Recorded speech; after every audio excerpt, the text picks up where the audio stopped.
My life fell apart in a single afternoon. I came home early from a business trip, excited to surprise my girlfriend, Chloe. We'd been together for 5 years, lived together for 3, and I was even planning to propose. I walked in, calling her name, but the house was quiet. Too quiet.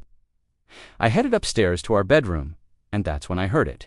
Muffled voices. I thought maybe she was on the phone. But as I got closer, I recognized the other voice. It was my own brother, Mark.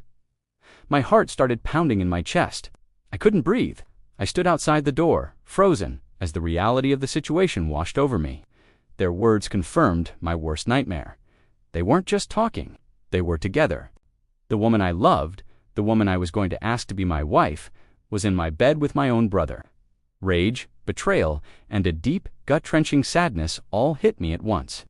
I wanted to storm in, to scream, to break things, but instead, a cold, calculating calm settled over me. I quietly backed away, went downstairs, and left the house.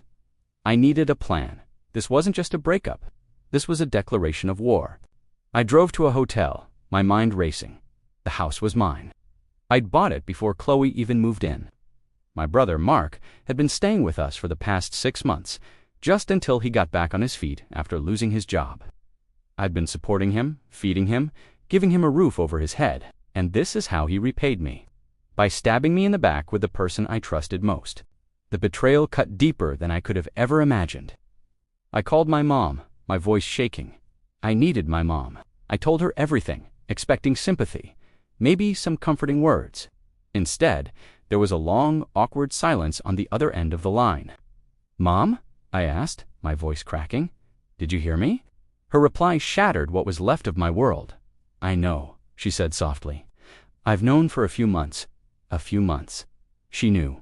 She knew my brother and my girlfriend were betraying me under my own roof, and she said nothing. She tried to explain something about not wanting to break up the family, about hoping it would just blow over. Blow over.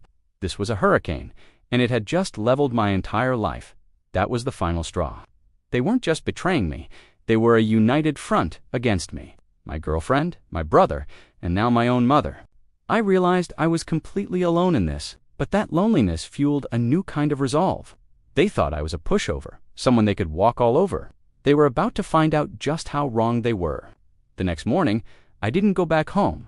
I went straight to a lawyer's office. It was time to clean house, literally. Since the house was solely in my name, the legal process was surprisingly straightforward. Chloe and Mark were technically tenants at will, even though they paid no rent. I had every right to evict them. The lawyer drafted the official eviction notices, giving them 30 days to vacate the premises. 30 days. It felt like an eternity, but it was the legal requirement. I didn't want to see them, didn't want to speak to them, so I had the notices served by a professional process server.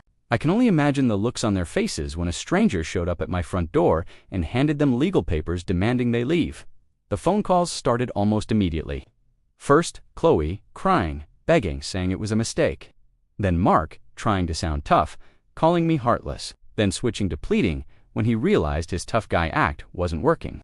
I didn't answer. I let every call go to voicemail. Their pathetic self-serving apologies meant nothing to me. The trust was gone, incinerated. But the call that hurt the most was from my mom. She didn't plead. She scolded me. She called me cruel for throwing my own brother out onto the street. My own brother, the one who slept with my girlfriend. The hypocrisy was staggering. I finally answered her call. "You knew, Mom," I said, my voice cold and steady. "You knew, and you let it happen. You chose him over me. So now, you can deal with the consequences of his actions. He's your problem now." I told her I was done. Done with her, done with Mark, and obviously done with Chloe. I explained that my home was no longer a sanctuary for people who betrayed me. She started crying, saying I was tearing the family apart. No, I corrected her. "You all did that when you decided to lie to my face. I'm just cleaning up the mess." I hung up the phone and blocked all their numbers. The silence was a relief. The 30 days passed in a blur of anger and administrative tasks. I arranged for movers and a storage unit for my own things. I wasn't going to let them touch my stuff. On the final day, I returned to the house with a police escort, just in case things got ugly. The place was a mess. They'd taken all their belongings, but they'd left a trail of garbage and filth behind, a fitting metaphor for what they'd done to my life. Chloe and Mark were nowhere to be seen. Apparently, my mom had taken them in.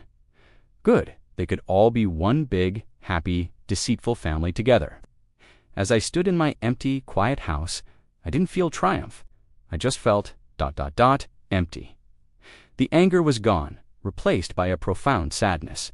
I had lost my girlfriend, my brother, and my mother in one fell swoop. But as I started the long process of cleaning and reclaiming my space, something else began to grow, a sense of peace. I was free from the lies, the deceit, the constant feeling that something was wrong.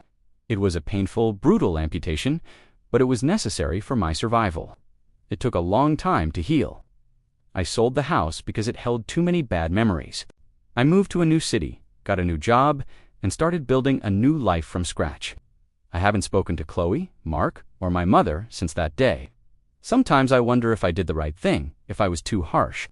But then I remember the feeling of betrayal, the sound of their voices through the bedroom door, my mother's casual admission that she'd known all along, and I know I made the only choice I could. You can't build a future on a foundation of lies. Sometimes the only way to move forward is to burn everything down and start over. It was the hardest thing I've ever done, but evicting them all wasn't just about revenge. It was about reclaiming my life and my self-respect, and that's a victory worth fighting for. Thanks for listening to my story. If you've been through something similar, know that you're not alone and it does get better. Don't forget to like and subscribe for more stories.